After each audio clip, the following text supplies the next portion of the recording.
Assalamualaikum warahmatullahi wabarakatuh. Alhamdulillahi wa kafa. Allahumma salli wa sallim wa barik ala sayyidina Muhammadinil Mustafa wa ala alihi wa sahbihi wa sallama tasliman katsira, amma ba'd. Fa ya ayyuhal muslimun usikum wa nafsi bi taqwallah faqad fazal muttaqun. Qala Allah ta'ala fil Qur'anil Karim, a'udzu billahi minasyaitonir rajim. Bismillahirrahmanirrahim.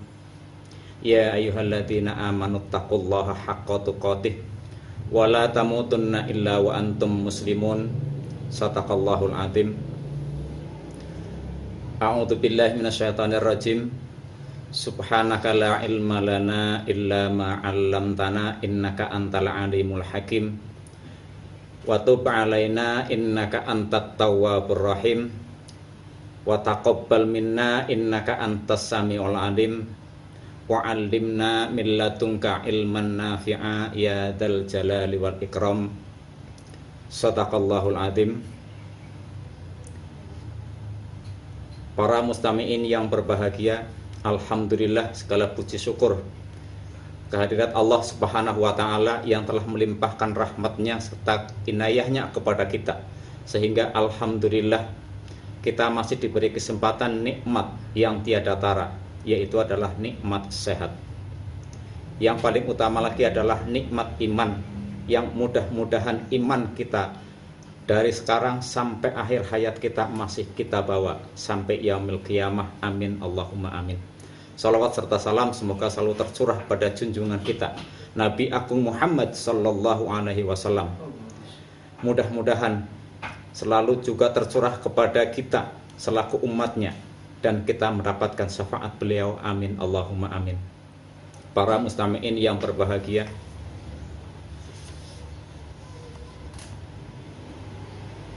dalam tubuh manusia, di dalam jiwa kita manusia ada 4 mutiara.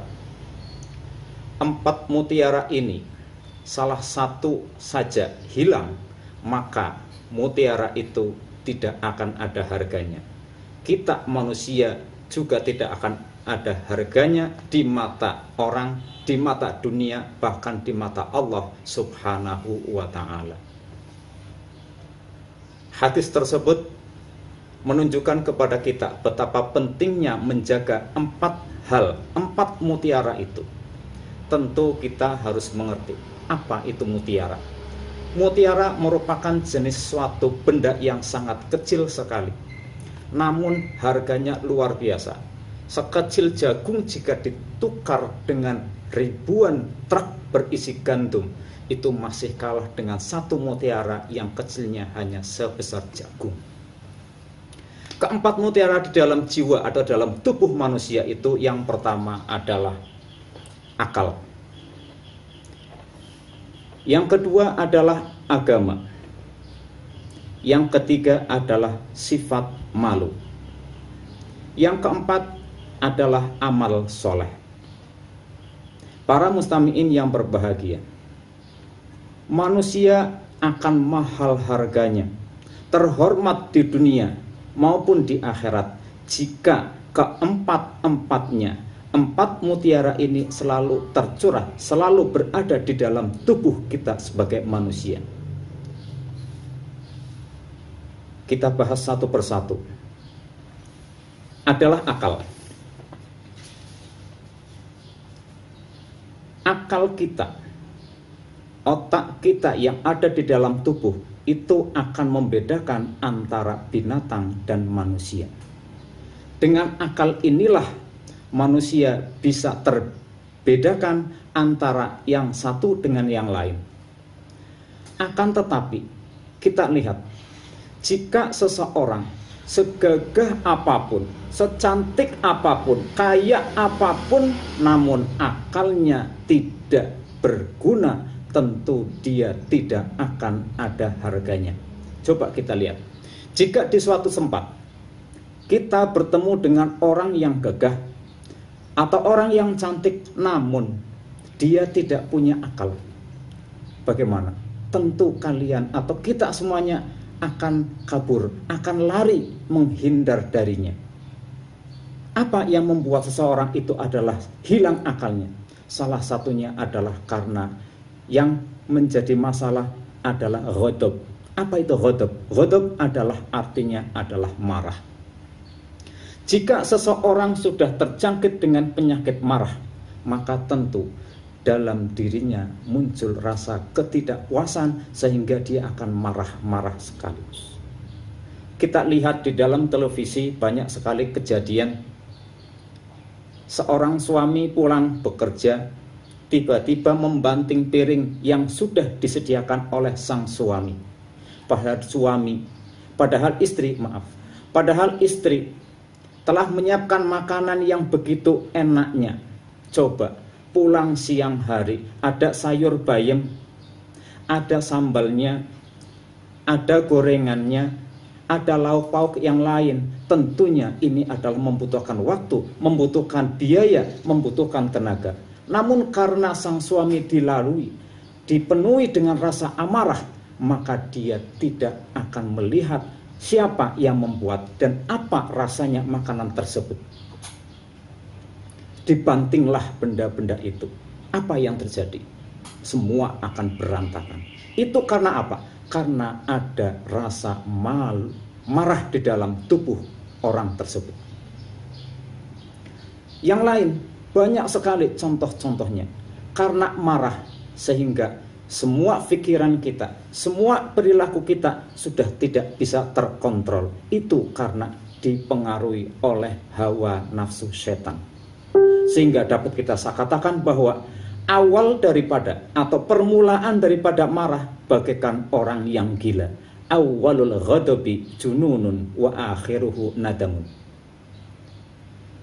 Para mustami'in yang berbahagia, dulu Nabi kita Musa alaihissalam itu diminta untuk menghadap kepada Allah subhanahu wa ta'ala. Karena seorang nabi tentu akan taat, harus menghadap kepada Allah. Namun di tengah jalan ketemu dengan yang namanya iblis. Iblis berkata, "Wahai Musa, sebentar sini. Mau kemana engkau ya Musa?" "Oh, aku akan menghadap Allah subhanahu wa ta'ala."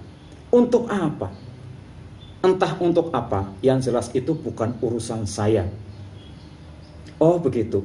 Musa, kata iblis, sungguh engkau itu beruntung. Karena apa? Karena engkau sudah diangkat menjadi nabi, sudah diangkat menjadi rasul. Kini engkau harus menghadap langsung kepada Allah subhanahu wa ta'ala. Untung sekali, bejak kamu. Namun Musa, bolehkah saya titip pesan?" "Oh, boleh. Apa katamu?" Kata iblis, "Tolong sampaikan kepada Allah, aku adalah iblis. Jika suatu saat nanti saya bertaubat kepada Allah, kira-kira taubat aku ini bisa diterima apa tidak?" "Oh begitu, baik, akan saya sampaikan kepada Allah." Berangkatlah Musa menghadap Allah subhanahu wa ta'ala. Setelah berbincang-bincang Allah dengan Musa, sehingga Musa dikenal dengan Musa Kalimullah. Tapi kalau Ibrahim itu adalah gelarnya Khalilullah. Sedangkan Isa Ruhullah. Nabi kita Muhammad sallallahu alaihi wasallam gelarnya adalah Habiballah. Cepat cerita, ketika telah selesai, saking nikmatnya Musa mendapatkan pesan daripada Allah, lupa bahwa amanat dari iblis belum tersampaikan. Lalu Allah mengingatkan, "Ibtil amanah ya Musa." Astaghfirullahaladzim, lupa. "Baik ya Allah, pangapunten, mohon maaf yang sebesar-besarnya, saya lupa." "Baik, engkau dapat amanat apa?" "Begini Allah, saya mendapatkan amanat dari makhluk engkau juga, yaitu yang bernama iblis. Apa pesannya? Bahwa jika iblis ingin bertaubat, kira-kira akan engkau ampuni atau tidak ya Allah? Oh begitu, baik. Bisa. Yang namanya makhluk, baik itu iblis, baik itu setan, itu makhluk-makhluk yang lain, apalagi kita sebagai manusia, taubatnya pasti diterima oleh Allah Subhanahu wa ta'ala. Ud'uni astajib lakum. Berdoa kepadaku, pasti akan aku kabulkan. Itu doa saja, apalagi bertaubat. Namun taubat yang ingin disampaikan agar bisa diterima oleh Allah Subhanahu wa ta'ala harus ada syarat-syaratnya. Oh begitu ya Allah. Baik, insya Allah nanti saya sampaikan dengan iblis. Syaratnya hanya satu. Saya sampaikan kepada iblis ya Musa, insya Allah nanti saya sampaikan. Apa? Agar iblis tersebut datang ke makam daripada Nabi Adam alaihissalam, sujud kepada dia. Baik, selesai bertemu dengan Allah, pulanglah Musa. Belum sampai di rumahnya, iblis menemui tersebut. Ya Musa, bagaimana kabar? Alhamdulillah, baik. Sudah tersampaikan? Sudah. Bagaimana jawaban Allah? Oh, diterima sekali. Girang ini iblis. Ternyata tobatnya bisa diterima. Tapi syaratnya satu. Wah, ada syaratnya apa? Satu. Boleh. Apa? Akan saya lakukan. Walaupun itu adalah pahit aku rasakan.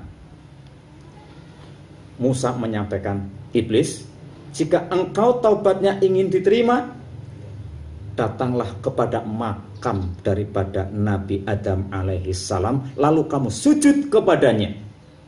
Apa jawaban iblis? Mendelik,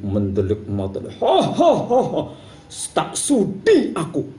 Sampai aku mati pun aku tidak akan sujud tunduk kepada yang namanya Adam. Dulu ketika hidup saja aku tidak mau, apalagi sekarang udah mati. Sorry, tak mungkin aku lakukan. Marah-marah. Tapi lucu, karena saking senangnya iblis, amanat ini telah tersampaikan kepada Allah. Tiba-tiba iblis memberikan amanat. Saking senangnya, timbal balik, kebaikan dibalas dengan kebaikan. Walaupun iblis begitu jahatnya, tapi kebaikannya adalah ada. Satu, pesannya, hai Musa, sebagai hadiah buat kamu, saya kasih 3 hal. Yang pertama, jangan suka marah-marah. Iblis suka marah-marah, tapi amanatnya kepada Musa tidak boleh marah-marah. Ini bagaimana, model apa ini makhluk-makhluk ini? Lucu sekali. Kalau kamu suka marah-marah, nanti akan seperti saya, akan dimarahi pula oleh Allah Subhanahu wa ta'ala. Memang dasar iblis, yang namanya saja iblis. Apa pesan yang kedua? Pesan yang kedua adalah jangan suka mendekati kepada wanita. Di mana wanita ini adalah bagaikan ikan asin. Kalau laki-lakinya adalah bagaikan kucing. Kalau ikan asin ketemu dengan kucing, otomatis akan dimakan. Dan di mana wanita itu adalah berjalan dan di belakangnya ada wanita, maka aku, kata iblis, akan nempel kepada bagian belakang daripada wanita itu. Jadi janganlah mendekati wanita. Karena akan terjadi apa? Jika wanita sudah mendekat kepada laki-laki, atau sebaliknya laki-laki mendekati kepada wanita yang bukan muhrimnya, tentu dia akan menuruti hawa nafsunya, apalagi ke tempat-tempat yang sunyi. Pesan yang ketiga dari iblis untuk Musa adalah yang ketiga, jangan suka sombong. Nih contohnya aku. Gara-gara sifatku yang sombong ini, Allah melaknatku dari dulu sampai sekarang, bahkan sampai dunia ini kiamat. Na'udzubillah min dzalik. Mudah-mudahan kita tidak bisa mengikuti ajakan setan itu. Maka solusinya adalah jika kita marah adalah hanya satu, adalah ta'awud pertama. Wa imma yanzaghannaka minasyaitani nazghun fasta'idz billah innahu sami'un alim. Jika ada ajakan yang datang dari setan kepada kamu, maka berlindunglah kepada Allah Subhanahu wa ta'ala.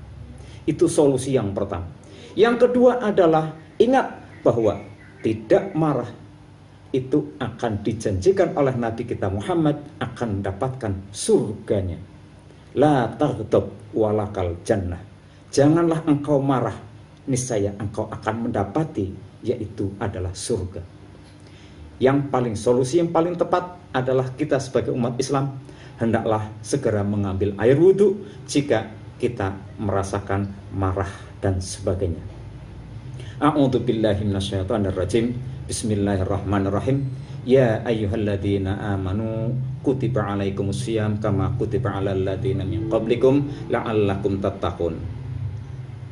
Ya Rasulullah salamun alaik ya rafi'a syani wa daraji atfatayya jiratal alami ya uhailal judi wal karomi ya uhailal judi wal karomi ahlu baitil mustafat tuhuri hum amanul ardi fatakiri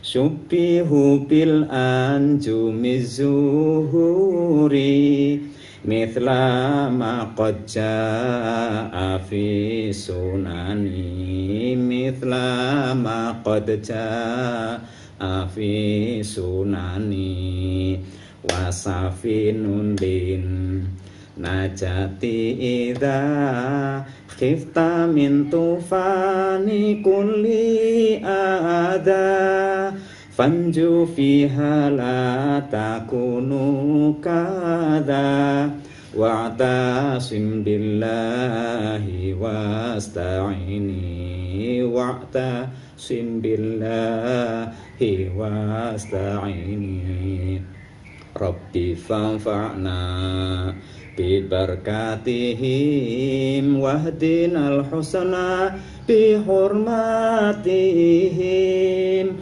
wa amitna fi tariqatihim wa mu'afatin minal fitani wa mu'afatin minal fitani.